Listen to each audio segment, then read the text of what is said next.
High সবাইকে, আজকে তোমাদের সাথে শেয়ার করব কোনো পাতা ছাড়া কলকা টোটাল ডটের ওপরে। প্রথমে কি করব, টিপের সাইডে একটা উল্টো তকলকা আর একটা সোজা তকলকা এরকমভাবে এঁকে নেব। টিপের অপোজিট সাইডে এবং উপরেও এভাবে একটা উল্টো ত আর একটা সোজা ত এঁকে নেব।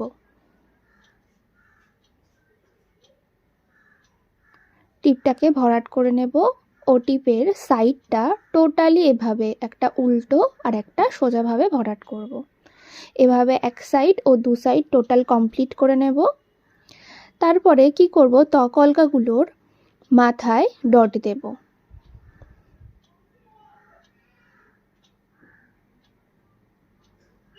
এবার ডট দেওয়া হয়ে গেলে এবার তকলকার সামনে একটা ডট বসিয়ে সেখান থেকে একটা লাইন টেনে নেব। এটি প্রত্যেকটি তকলকার উপরেই করব। নিচেও 3টে ডট দিয়ে লাইন টেনে নেব।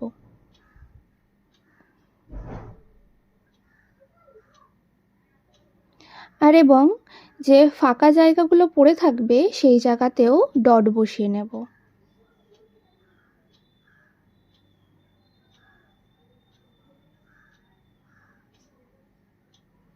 ব্যাস, তাহলেই রেডি হয়ে যাবে এই কলকাটি।